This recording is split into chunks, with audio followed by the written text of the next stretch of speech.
Hello,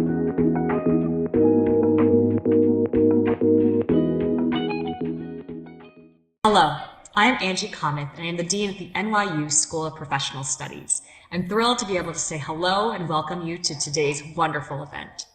For years before AI and ChatGPT were mainstream concepts, we at the School of Professional Studies have been embracing emerging technology so that we can make good on our promise to all of our students that our job is to help guide you to thrive in the real world. The agenda today is rich, it's timely, it's such an important concept and set of concepts that we're sharing, whether it's on disinformation and misinformation, on ethics, on integrity, on the future of work, on sustainability. We're so excited to be looking at this agenda and making sure that our students are on top of trends, that they have access to experiential learning and access to great leaders who can build their professional network today and tomorrow.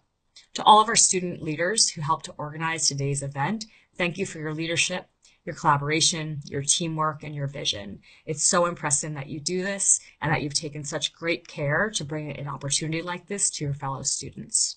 To our faculty who are involved in the planning, the execution, who might be on panels and moderating, thank you also so much for your leadership. You bring these concepts alive every day in the classroom, and we're really deeply grateful for your work. And finally, to all of our guests from industry, our alumni, and other leaders who are present today, thank you for all that you do to engage with the School of Professional Studies, helping our students to gain access to professional leaders, to understand what's kind of trending in the marketplace is an incredibly important part of the SPS educational journey, and you help to bring that to life. So thank you. I wish all of you a fantastic day. Enjoy all the sessions, network, meet new people, and enjoy your reception later tonight. Thank you.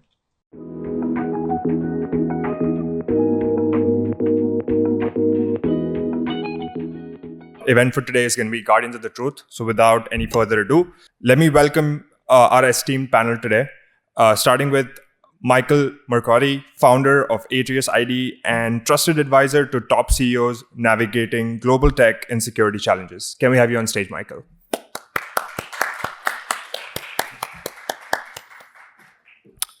Joining him is Melody, a cybersecurity leader with industry experience from Barclays to IBM, who safeguards data on a global scale. Can we welcome her with a round of applause?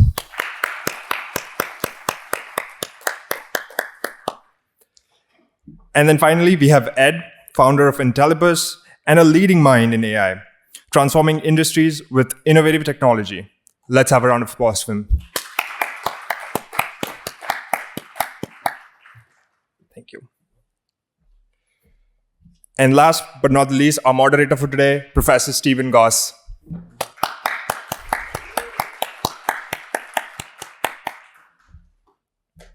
Thank you so much for joining us today. And I'm going to hand it over to you guys. Thank you. Thanks, Watal. Hi, everybody. Welcome to today's session. I'm very excited to be talking to such great leaders and looking forward to a spirited discussion around what we're talking about today with misinformation, disinformation, the idea of not only thinking about the truth, but how we guard for it and what does that mean. And particularly with their professional expertise, it should be an interesting conversation. Before I do, I do want to say one thing. I just want to take a second to all the students who are here. You really should congratulate yourselves for being here today. This conference, the second one that we're doing, this is a really great opportunity, a really great experience, and you all should be proud of yourselves to taking time out of your day and your studies, particularly as we're getting close to the final, the end of the semester, to be involved in this and to empower yourselves and to really, think about yourselves not just as academics, but also professionals and how you grow those things. So again, thank you so much for being here today, and I'm really excited to be able to have a conversation that will help enlighten you all and give you more insight into misinformation, disinformation, and the technology surrounding it. So thank you, everybody, for being here today. This is an interesting topic. And so maybe if you all could just briefly, maybe I'll start with Melody and work our way down, talk about yourself as a professional and how you feel you relate to the conversation and the theme of today. So when you look across my career, it was a very non-linear career. And when you pull the thread on what has been really consistent across the board is, one, working within critical infrastructure, right? So those industries within the U.S. particularly that have been deemed critical because of the reliance that our country has on those industries, as well as working really at the intersection of cybersecurity, technology, and risk. And so I'll be speaking to you today really from that perspective. Well, that's a tough act to follow. I'm not a huge fan of talking about myself, so I'll try and make this brief. I've had the unique opportunity to work in a lot of different disciplines, from putting spacecraft into space to working in, before we called it cybersecurity, I think we called it hacking computers, and we did it for fun as kids, not because we were doing anything illicit or inappropriate. It was a puzzle, trying to figure it out, to areas of medicine and law. And so, my perspective is also global, having lived around the world and having a few languages under my belt. So that's my viewpoint. Hi, I'm Ed Watal. I also have had the privilege to teach AI at NYU.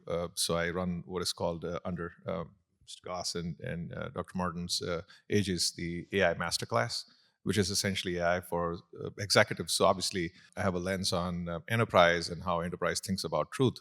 But as an individual, I think about truth in 4 circles. Self-truth, which is the truth of me, the individual. It's the stuff running in my head right now. You're only hearing half of it. Truth in the family, it's the expectations we have of people around us, which you can draw a bigger circle, truth in society.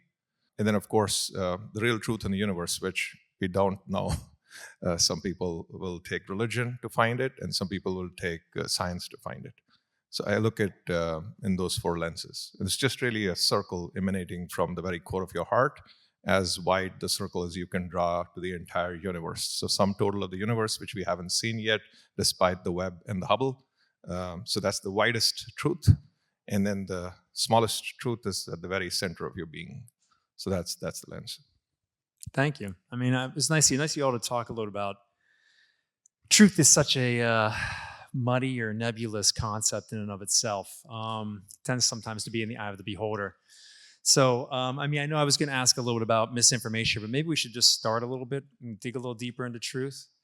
And thinking about all of your experience and where you all come from in your professional backgrounds, can you maybe talk a little about where is industry, or where are the different sectors, whether they're nonprofit, governmental, education? Who do you think is leading the way or facing really the tough questions around truth in relation to how we're safeguarding against it or for it, and how we are using technology to do that? And I'm opening up to anybody who wants to share.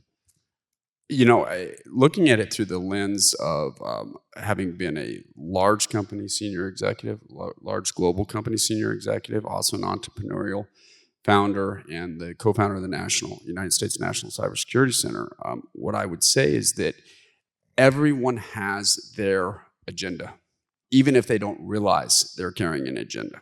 So if you're a corporation, you've got a profit motivation.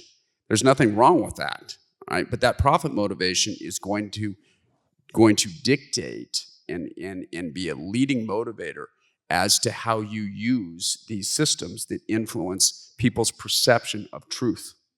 So we talk a lot about artificial intelligence because it's the word du jour, right? And Mike, who I have a lot of respect for, who was up on stage earlier, indicated AI is not new, and it's not. We were using predictive analytics in big data machines such as Teradata since the late 1970s, early 1980s. And we use those systems to not only look at consumer behavior and behavior of the human being, but also influence their decisions. So, I really believe it's incumbent upon the individual to do their research, to look at things all over the board, and then to use their best discernment to make decisions. I guess just to pull that thread a little further, I would agree. I don't know. For those of you who were in the room for the last session, there was some conversation about regulation. But as far as who is leading really the charge right now, it's definitely the big tech companies.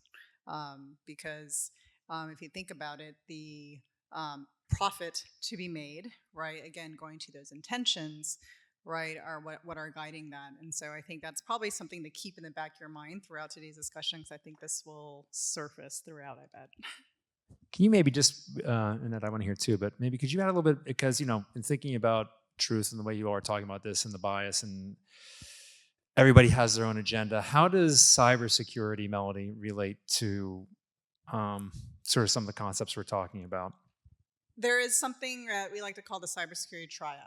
And it's really the three, if you will, the core tenets that underpin, what we do as practitioners. And so that's confidentiality, integrity, and availability. And the interesting thing is for many years, I think much of the focus was first and foremost on availability, and then second on confidentiality. Integrity, on the other hand, hasn't been as much of a stress there, because there was less of a concern for integrity as a problem to be solved, right? And the interesting thing about our discussion today, I believe, is the fact that the AI discussion and the everyday person's use of it has really pushed integrity, I think, to the forefront of how we look at AI.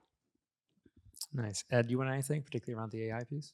Yeah, so I think obviously we all hear the term bias. In AI, one of the key challenges we hear about is, the AI is going to make a biased decision. And it goes back to a very foundational question on what is bias and how should we think about bias. It's kind of hard because there are different types of biases. If you Google, you'll find 365 types of biases. And there's a cognitive bias, there's a social bias, there's a behavioral bias. There are all kinds of biases. So how do you actually wrap your head around bias? So this is something I have to contemplate as I'm teaching AI. I kind of encourage all of us, and this also relates back to the truth. And I'll try to connect that dot between truth and bias. So one way one can think about as bias is distance. So distance or resistance, that's another way to look at it. But distance is maybe a simpler way to think about bias. Think of distance from a center. So let's say there's a center and there's distance from the center. So let's say you're part of a group or there's a norm you have to follow, and then you go away from that distance. You're at the fringe. So you're kind of like, I'm not sure if I'm in this group or that group. You're at the fringe. And then therein comes the bias, because the further away you are, and therefore the decisions, the further away they are. So distance from the center, that's one way we can think about bias. And really there's three types of distances. Distance of belief or expectation. So you have a certain belief, this person's gonna do this, or you have an expectation, or you have a belief that these kind of people do that. And when you see the distance, then there is bias. Or you assume, but they behave counterintuitively. And that goes back to distance from group or norm. And then the third bias, which is kind of relates more to machines, is distance from reality. So when we say that there's a distance and the machine takes a decision which you thought, that doesn't make any sense, then that must be biased. And so these are the three lenses I would think of. Distance from beliefs or expectations, distance from groups or norms, or distance from reality. Nice. You want to add? As I add more birthdays, things that used to come across as cliches are really not cliches. Perception really does become your reality. Your perception is going to be guided by the people you spend most time around, the information sources that you seek out. That becomes your truth. The question is it an objective truth?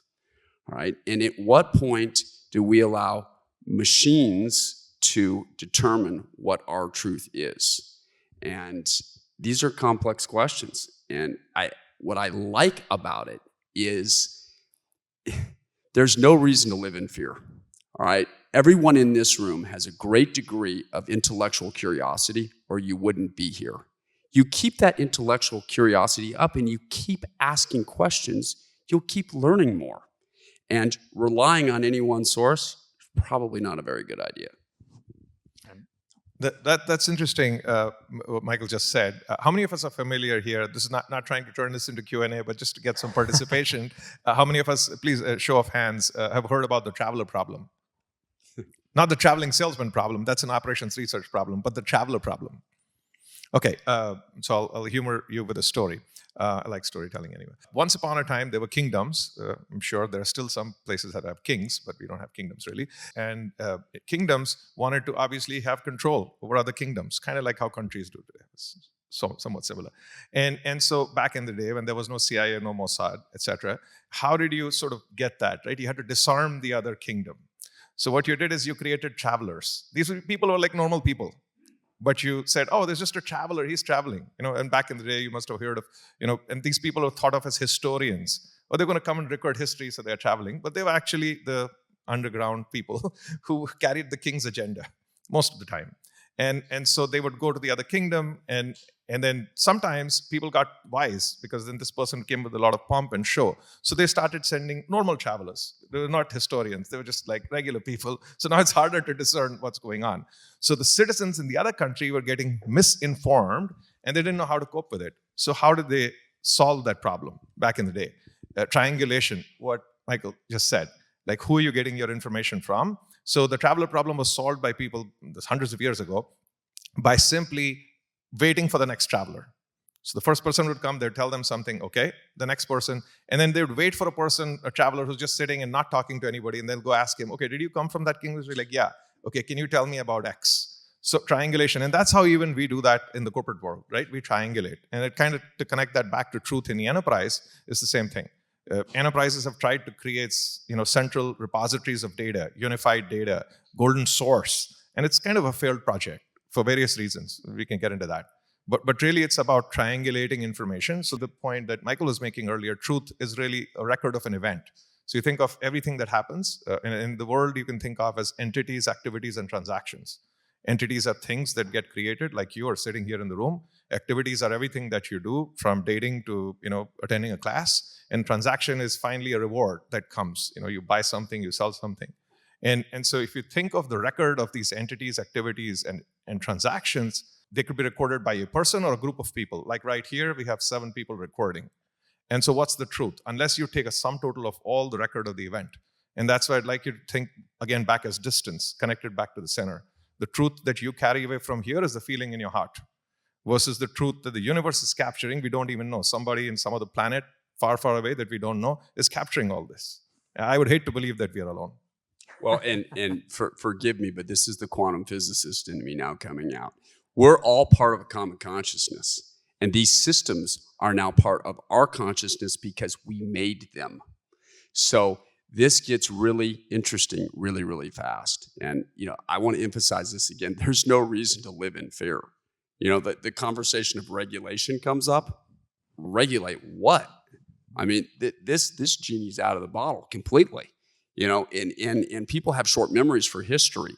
You should go out and Google canned spam at some point. All right, it was extensive legislation that not only happened here in the United States, but around the world to stop the spread of spam in your inbox. That was pretty simple. How well that worked? All right, we're talking about something that is, by definition, mathematically at a quantum level of complexity over that, and we're going to regulate it? Yeah, that's not fucking happening.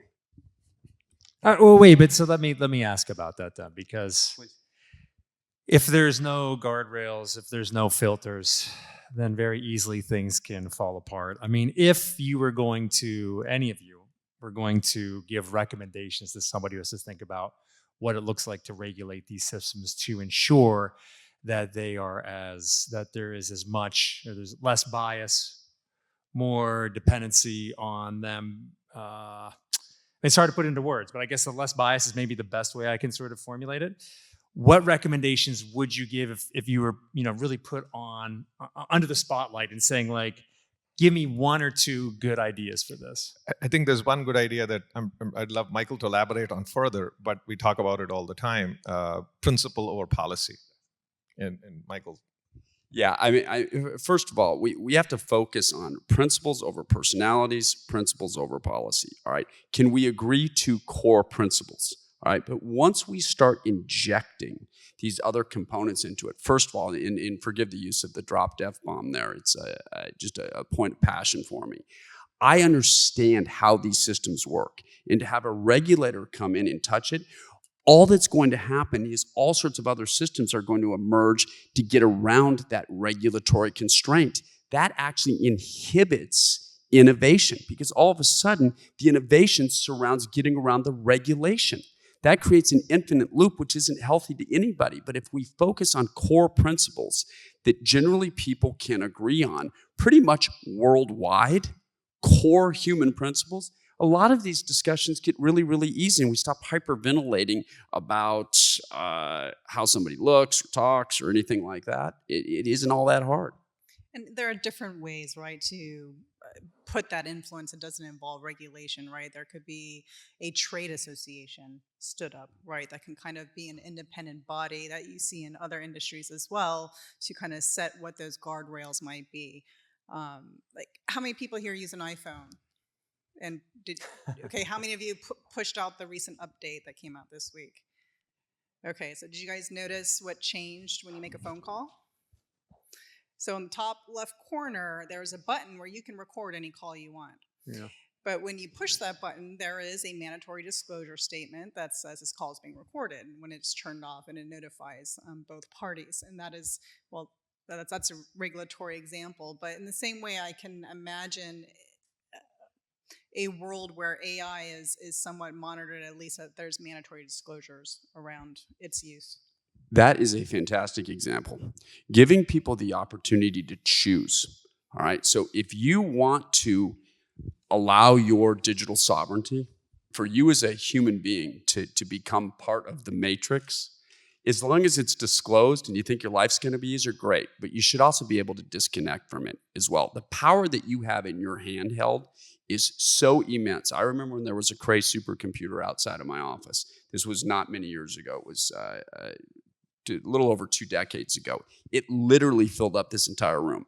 Anybody who's got an iPhone 16 Pro in their hands has 100 times that computing power right now. And oh, by the way, if you know how to use it correctly, you can actually disconnect it from everything. I think there's a nuanced point in there. Thanks for those comments. And that is the concept of the digital you.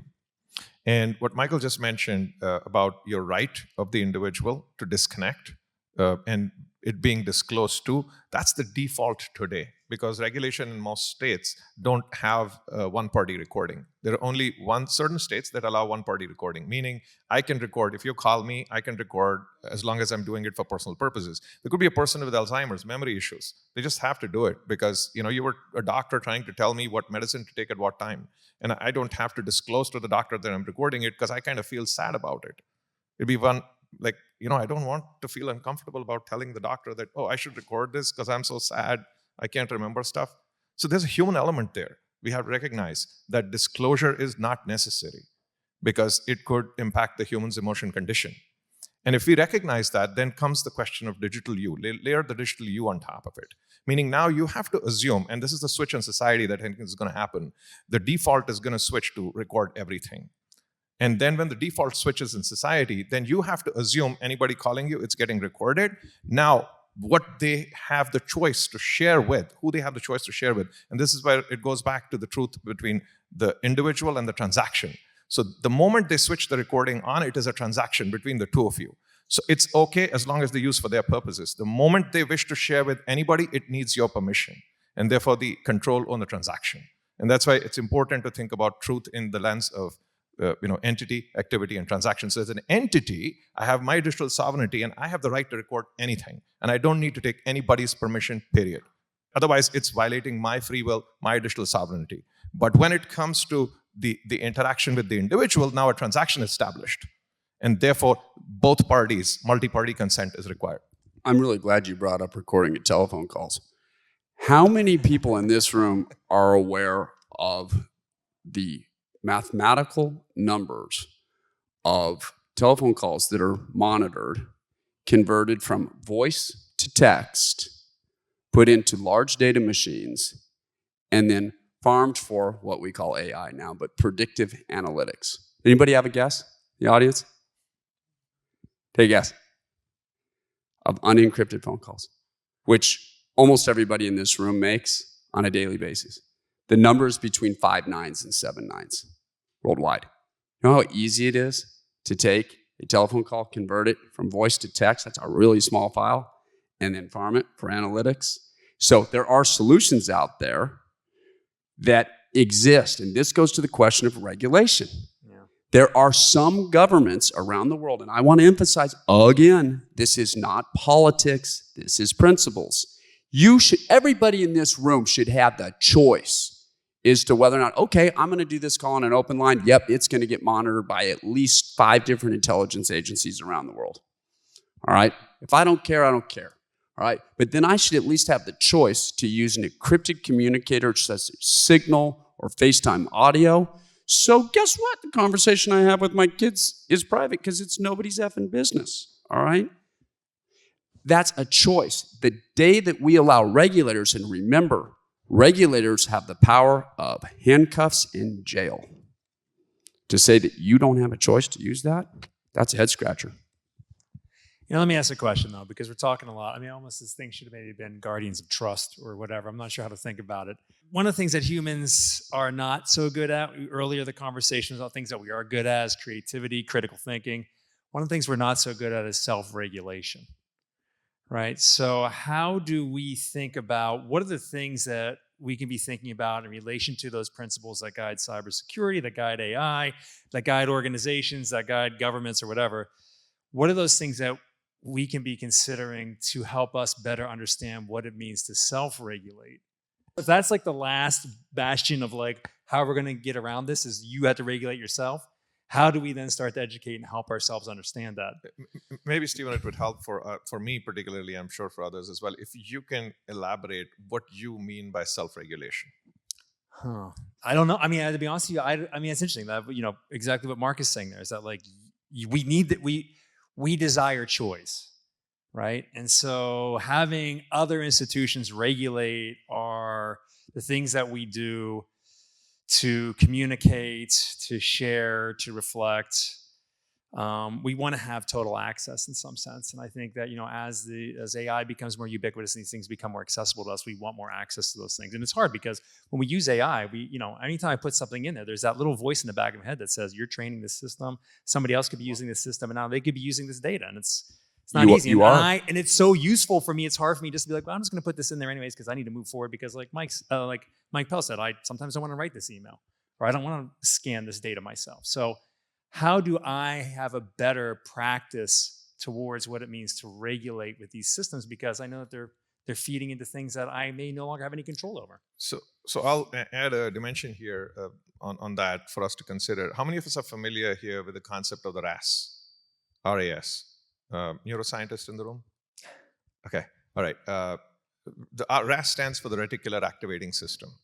It is a part of your brain that is there since your survival days, and what it does is every time you're looking at that Facebook feed or that LinkedIn feed or TikTok, that's the thing that tells you where to stop. That's the thing that tells you what to like. And it's physically part of your brain. It's something physical. And that is what connects very deeply down to your DNA through your belief system.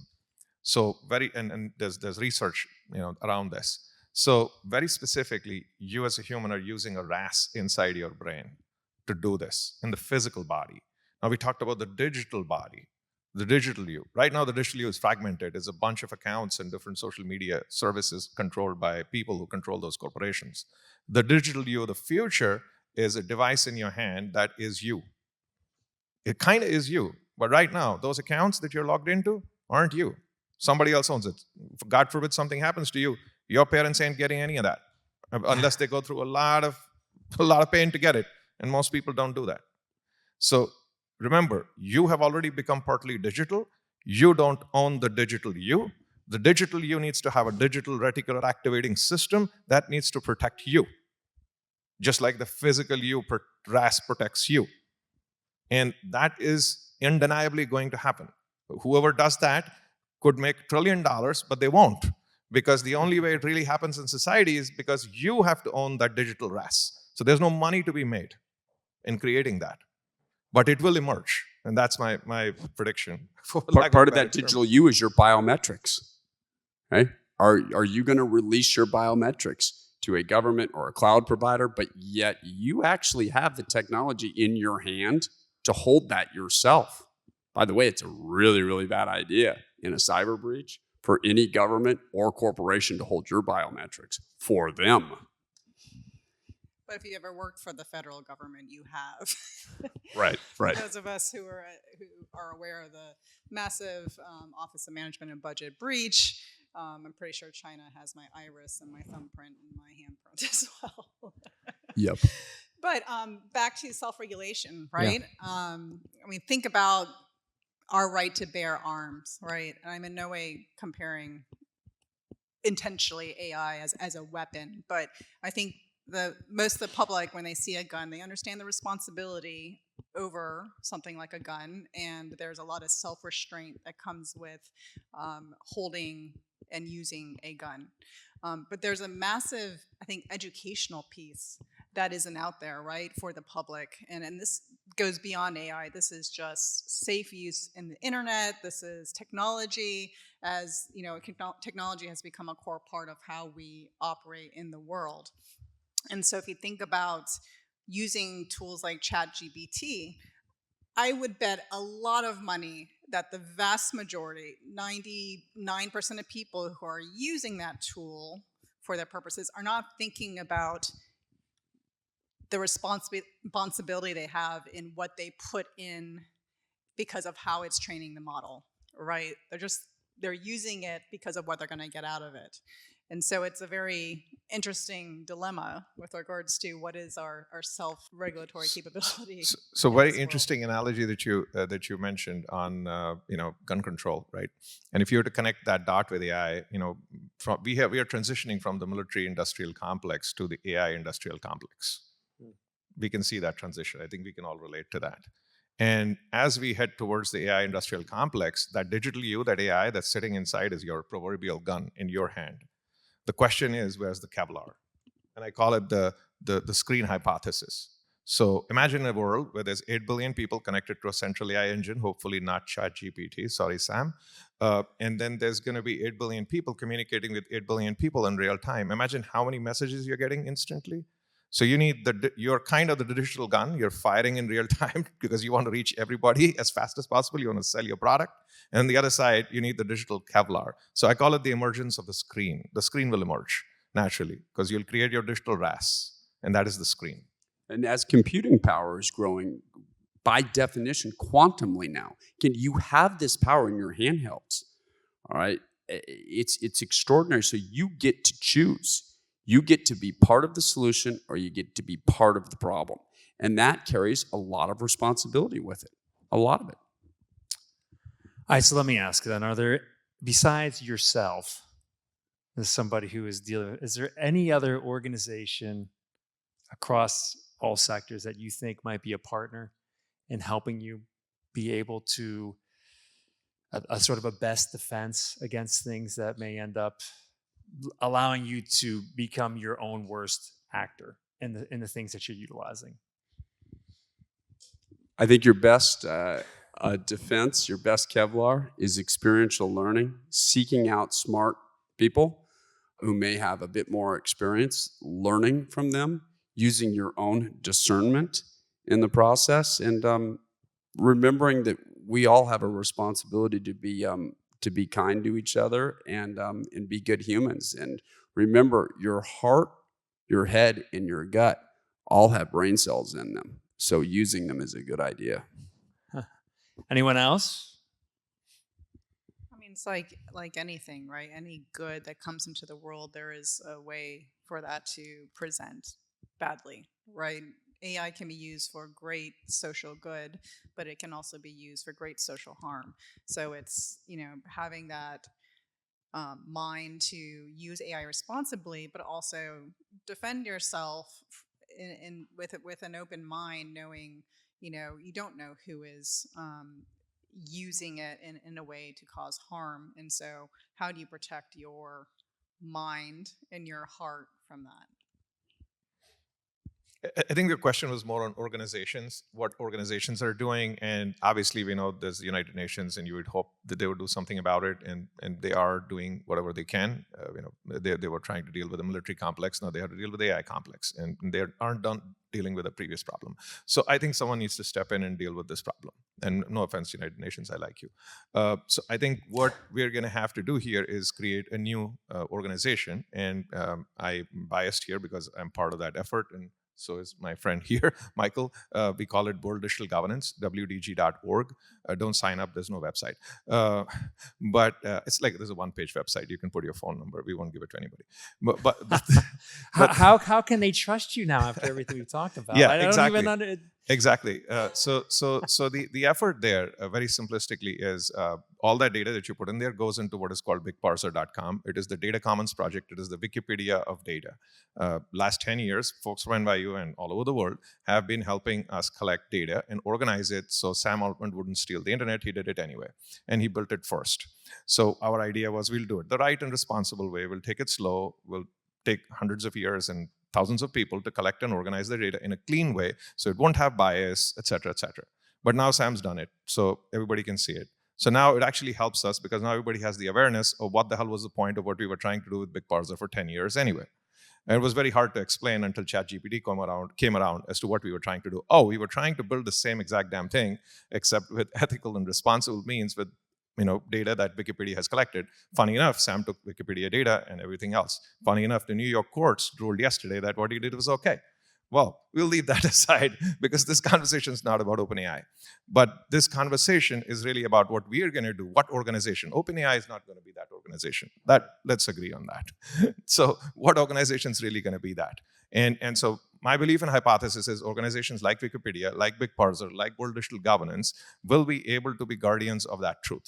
And what is WDG.org doing? It is going to smaller countries across the Caribbean, West Africa, everywhere else, with volunteers from Walmart, dozens of engineers and so forth, who are giving away their time, labor, and effort for free to solve this problem. And because it's easier to solve when you have 11,000 people, you can create that one unified AI engine in that country. You can do it the right way and the responsible way.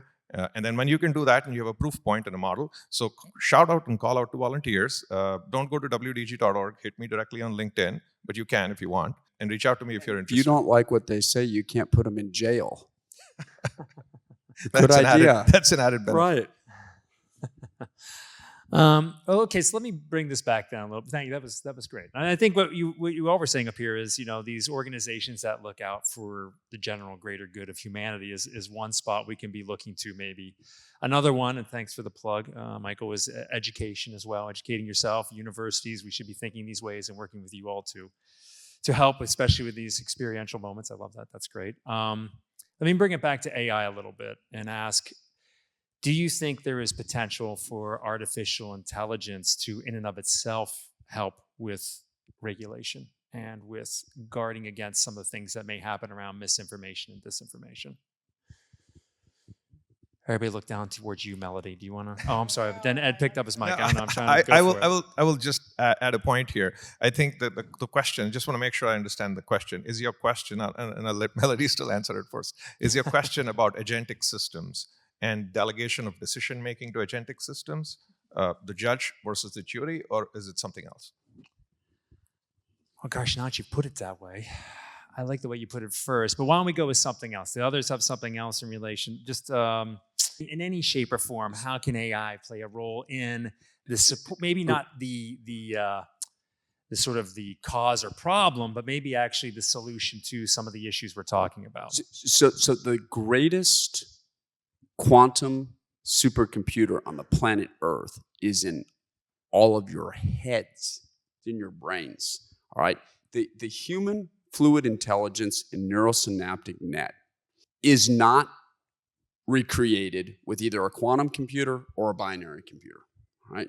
So use that well. So when it comes to regulation, we can use these as tools to say, hey, analyze the logic of this. Help me as a tool to use my neurosynaptic net to make a better decision. Ultimately, we as human beings have to bear that responsibility. Simply turning our sovereignty as individuals over to it, whatever it is, I would highly recommend against. It's not necessary.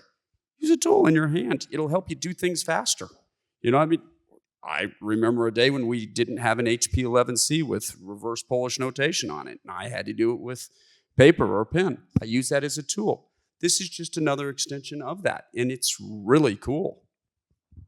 I mean, I think that's a key part of how all of us learn to adopt it, right? It's not so much using AI to fabricate something so you can get out of doing the work, but letting it augment how you do things, right? For those of you in the last session, there was a lot of discussion about using AI as an assistant, and I think that's a good way of looking at it, because it should just be another tool in your toolbox that will allow you to do things faster, maybe more thoroughly, or give you a perspective to augment what you're doing already, but not. That's where the bad part of it is, right? Where you're just letting AI do the work for you, and it goes unchecked as a result. I'm really glad you made that point. And this goes to computer science, too. So for those of you who are in the field of computer sciences, you think you're going to be displaced by someone who doesn't know anything about programming, who simply feeds a large language model or a copilot with instructions on how to code in C++ or machine language. Well, you're mistaken, because it's garbage in, garbage out. If you program any one of those systems or instruct it to give you code out of it, you're not even capable of reading the code to understand if it's good or bad. All right, and all it does is create bloat, and again, garbage in, garbage out. You still have to use your brain. So I think going back to the point that you asked on what can we delegate to AI and what we cannot, maybe a lens to think of is, would you as a human want a machine to have a decision over your life, whether you should go to jail or be hung? Anybody raise their hands? Okay, nobody raised their hands. Good. So as a human, because you're physical, you're human, you would never want a non-human thing, something you don't understand, to have power over you, right? So simply that's the answer in my head. Absolutely, hell no, AI making decisions for humans. Now, AI parsing through lots of data to help a human make a better decision, absolutely yes. So take all the court work. I mean, I had to fight 11 years of litigation for a startup that I did, and I'm not supposed to talk about it, but other than to say that through that litigation, I learned that it could have been one and done in 5 minutes, but it took 11 years, except there was no AI to go read all the documents and say, okay, here's the summary. And you can take a decision pretty quick, all the evidence, right? So allowing AI to not be the judge, but the presenter, summarizer, and therefore I am not opposed to people using OpenAI, even though I think it was unethically created, because there are ethical uses of unethical things. It's a strange concept. If you used an unethically created tool like OpenAI, I'm sorry I keep beating them up, but the ethical use of that is to use it for summarization. If all you're doing is feeding it stuff and it's summarizing it for you, it's quite ethical in my mind, at least. I mean, everybody's ethics lie in different places, but that's my lens. And then the question becomes, okay, so then where do we use AI really, other than for human summarization and so forth, or better decision-making tool, is agentic mediation. So now, just like as a human, you don't want to be regulated by another machine. A machine would never want to be regulated by a human. Let's be clear about this. At some point, if machines get consciousness, you're not the one making their decisions. Let's be very clear about this. It's not going to happen. And machines will want a machine to take their decision. That's how it will be, just like humans want humans. And that's the only truce between humans and machines in the future. And so the way it will work, the way I see it is, machines, all these 8 billion agents, the digital use, will have to work with a digital mediator. Now the question is, who owns and controls the digital mediator? I guess they'll have to form their own Senate, and we'll leave it to that. I'm glad you brought up that ethical example of who wants a computer to decide whether you get hung or not. When you think about, I think probably many of you saw this study that I want to say it was Google did with regard to self-driving cars. Right, the data showed very clearly that with self-driving cars, that accidents and deaths would go down, greatly. Right, but most of us would probably agree that we weren't very comfortable with the scenario of dying as a result of a self-driving car versus a human that had made an error. And so I think those are some of the ethical considerations that I think are going to come up time and time again with the use of AI, not just as, how we're developing the models, but also the outcomes that we're using the models for. That's an excellent point too. And as individuals, as sovereign individuals, we all must ask ourselves, and I love the self-driving car analogy. I happen to have one that I'm not supposed to be talking about, that I am talking about, that I'm not talking about. Mathematically speaking, it is way safer than a human driver, like way. However, I kind of like driving. So at what point do we allow regulators to come in and say, hey, the math on that's real simple. Sorry, you can't drive your own car anymore. I don't know that I like that much. I'm willing to take the risk and the responsibility that goes along with driving. And by the way, it's also pretty darn cool that it can drive itself.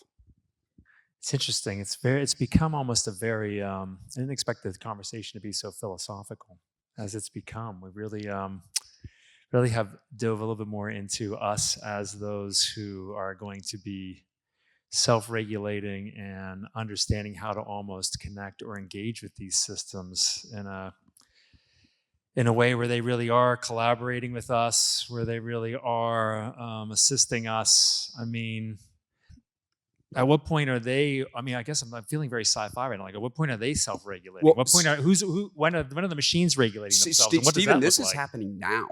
I mean, this is literally happening now. I mean, there are robots with artificial intelligence that have gotten so good in Austin right now. Everyone in this room is going to have a couple of them in their homes. And, you've got a great Isaac Asimov quote that I would love if you would lament to the crowd here. But this is happening. The age of abundance is also upon us, because we're going to see for the first time in human history GDP growth, but employment drop. And that's never happened before. So there's a lot of amazing things that are not happening in a few years. They're literally occurring right now. Like self-driving cars is an example of that. And your comments are, all right, now what happens if one of those things goes awry? The Isaac Asimov conundrum. Yeah, and that is like very close to the trolley problem as well, right? How do you determine, what's right? And that's kind of bordering on the other side of truth, right?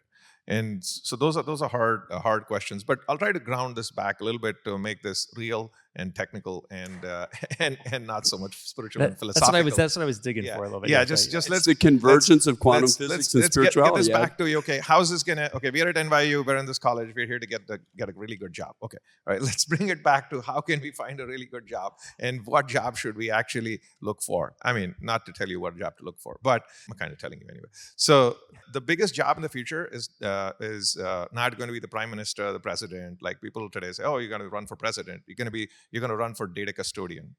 Every country, and probably you're going to use a fancier name. Maybe the president's role will change to the data custodian, like they carry the football today. And I didn't mean the ball. So the role would be of the national data custodian.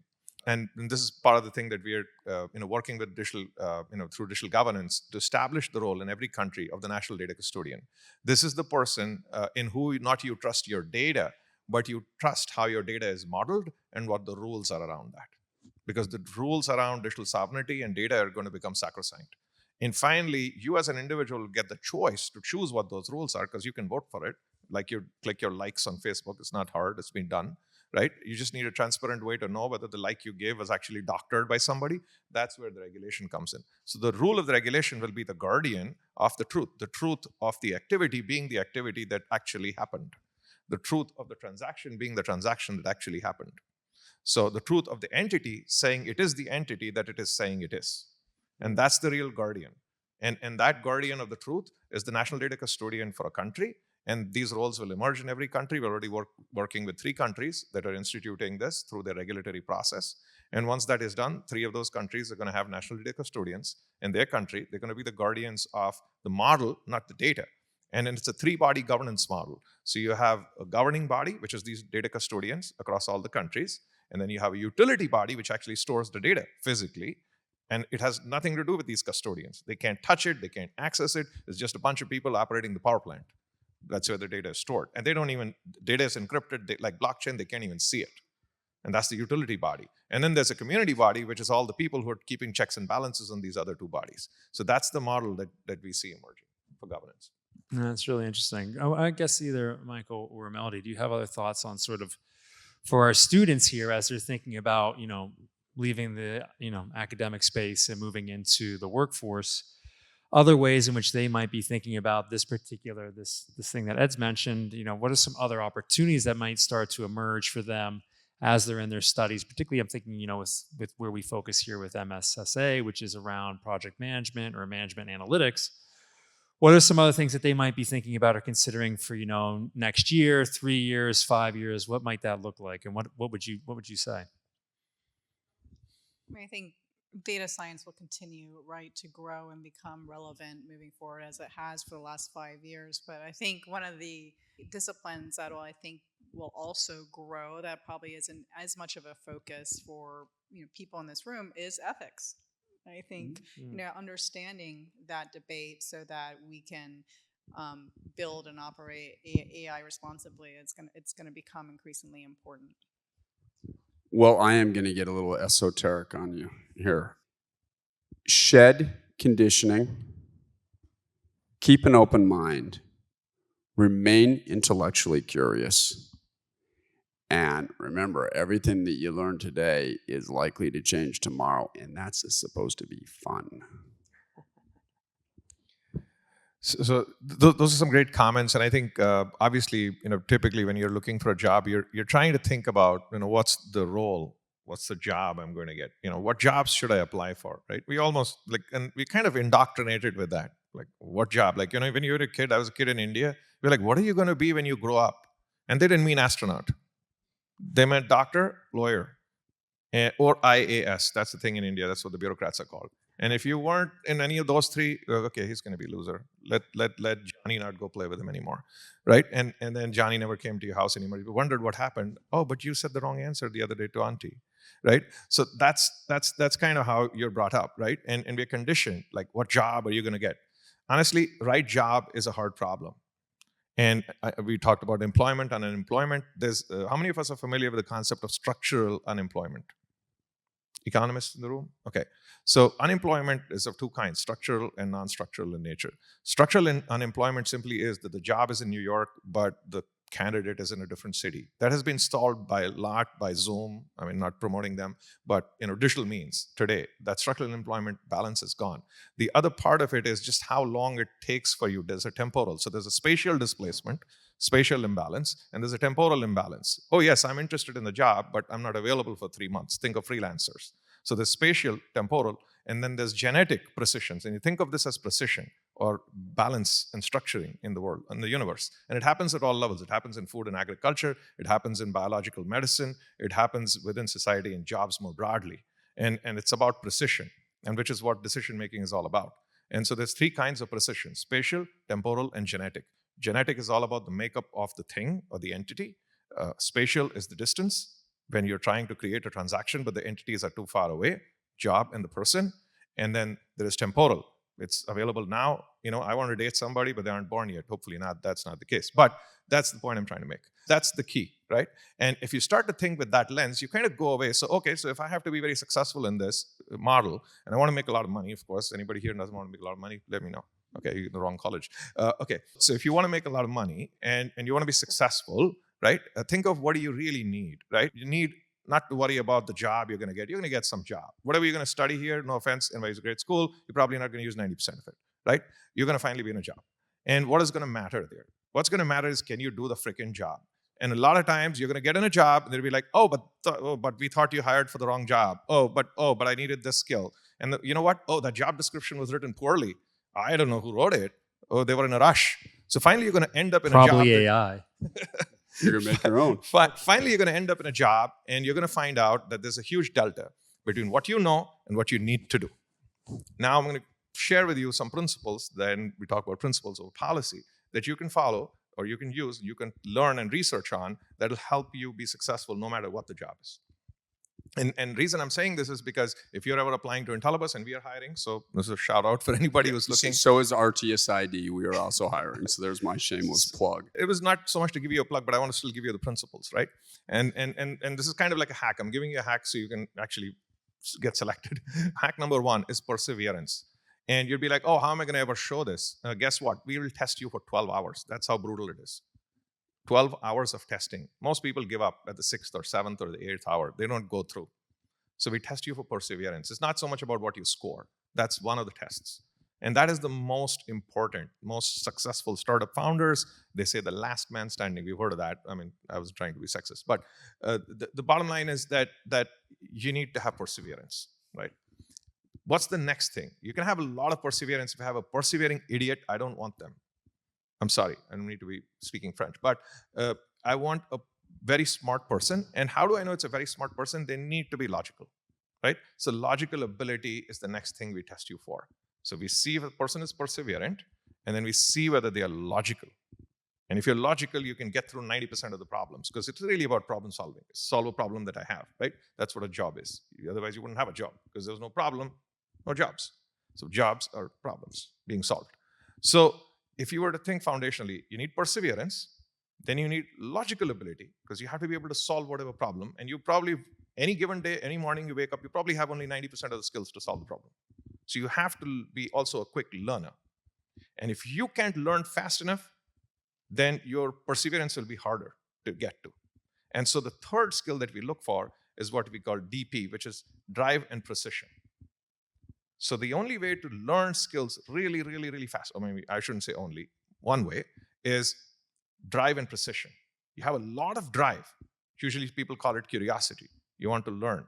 And precision, you have a lot of drive, you learn the wrong things. You aren't doing it still. So if you have drive and precision, you can learn piano in one day. And all you have to do is listen to Stephen Ridley. And I'll give him another plug. I don't like him that much, but because he doesn't respond to my messages. But anyway, so the point is, there's perseverance, then there's a logical ability to solve a problem, and then there's your drive and precision that allows you to learn really, really fast. Now, if you have all these three, what else do you need to still be successful? Even with these three, we still probably won't hire you. And you'll be like, what? Visual communication. When I say visual, think of all 5 senses, right? The ability to communicate effectively. And that's the hardest thing for us to test. That's the video, you go through like a video conversation, you have to see that you present yourself well. If you're in person, then we can see whether you're wearing the deodorant. But other than that, right, we just find out whether you are, you're actually taking good care of yourself. You present well. If you don't present well, then you're probably not going to present well in front of our customers. And that's our reputation, that's our brand. So it's extremely important that you present well. And one of the ways that we tested is slideware. How many of us use PowerPoint? I hope not. Okay. PowerPoint makes us all stupid. Okay, yeah, but we do use Google Slides a lot. Now, not because we like Google Slides. We kind of use them as documents, as research papers. They're easy to present, and they kind of like don't suck like Word documents, which are hard. So, but we kind of treat slides as Word documents, except in landscape. Bill actually made a lot of money by just selling you the same product, giving you one in portrait and one in landscape. Sorry, Bill. but the bottom line is, if you have this product, right, which is like a way to communicate visually, and why I say slideware, it's not really about the tool or the piece of software. I used to be a big PowerPoint user, for a long time, and I graduated to slides. It's not so much about making slides, like kind of dumb. Like Michael said, you go to a meeting, you hate to put a slide up and start to talk to people. Like people want to be talked to. Like I'm talking to you. There's no slides right now. You're probably following everything most of what I'm trying to say, right? So how do you actually communicate visually? I'm raising my hand. I'm kind of using certain intonation, and so forth. But visual communication in writing is an art, because what it is it's your ability to synthesize and simplify and communicate ideas in certain way.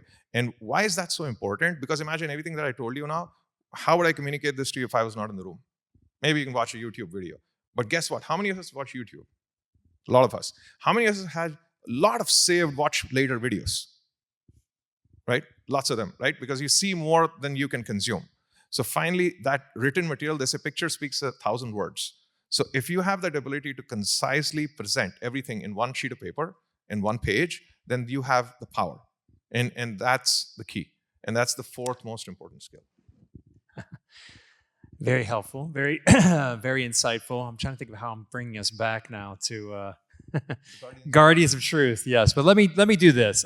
This will be my final question. Again, thinking about the initial seed that was planted for this talk, Guardians of Truth, AI and cybersecurity, protecting against misinformation. I'll start with Melody and work my way down. Melody, what keeps you up at night?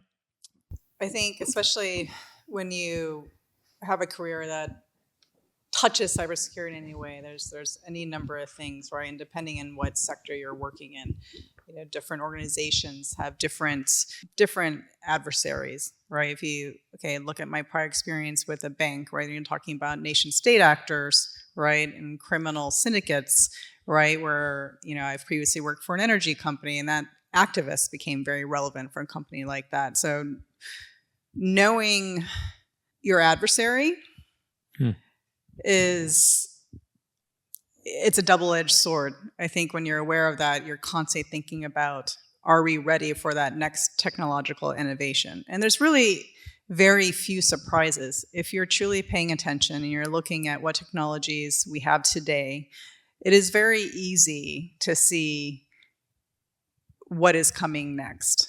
But if you're not paying attention, you're not thinking about how do I protect myself, then you're going to miss the boat. And that can be very difficult with competing priorities in an organization.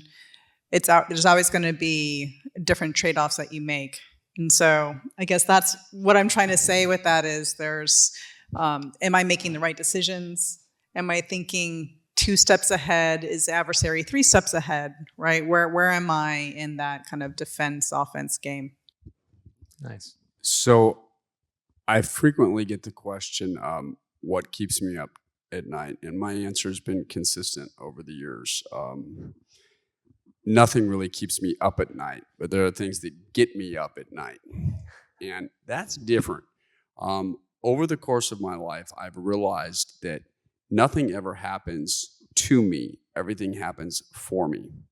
And you take that body of knowledge along with pattern recognition, and you realize that there's absolutely no reason to live in fear. So that's why nothing keeps me up at night. But there are some really exciting things that get me up at night. And I love those moments, in a lucid dream, and then go, wow, I just figured out the solution to something. And that gets me up. And that's a heck of a lot of fun. I don't focus a whole lot on the other because there are just solutions everywhere. For every problem, there's 1,000 solutions. Nice. Ed? Yeah, so other than making sure that I'm alive, no, I'm just kidding. Never sleep then. I think what really keeps me up at night, and this is going to be so boring, never say this to your date, brain-machine interfaces. And brain machine, it's like Elon talking about Tesla. Bad thing to talk on a date, right? I think what keeps me up at night is brain machine interfaces. And I'm not talking about Neuralink. I'm talking about brain machine interfaces that are non-invasive in nature, that are quantum in nature. So quantum brain machine interfaces is what keeps me up at night. I hope we build them soon enough, because to me, that's the closest to being a guardian of truth for you. Imagine you have all these thoughts in your head, you're trying to sleep, you're like, oh, I should write that down. Back in the day, we used pen and paper, now we use our phone, we create voice notes, voice memos. But if you're crazy like me and you try to do that, you kind of wish that there was a way for you to just do that while you're half asleep, especially when you're lucid dreaming. I would want to capture all my lucid dreams. That's what I'd like to do, right? And be able to record them and review them. And there's no way to meaningfully record your lucid dreams, but they're kind of there. They kind of stay with you for a few minutes after you're awake. And it's kind of a laborious process to write it. And if you ever tried writing it, it goes away as you try to write it. So it's very hard to write. At least I find it very hard to write.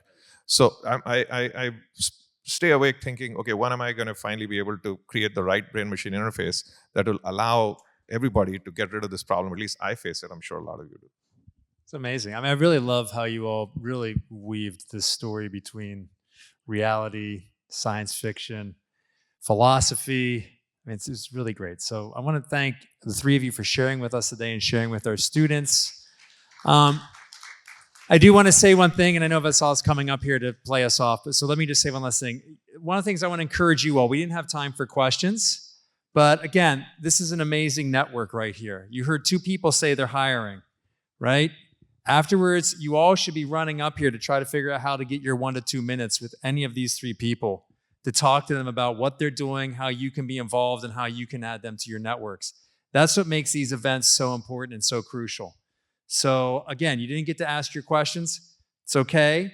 Take your time afterwards and chase down everybody who's up here to ask them to, what can you do with them? What can you do for them? What can they do for you? That's what this is all about, and that's what makes professional studies for me so powerful. So again, thanks everybody for joining us today, and thank you for your insights. It's amazing. Yeah, thank you.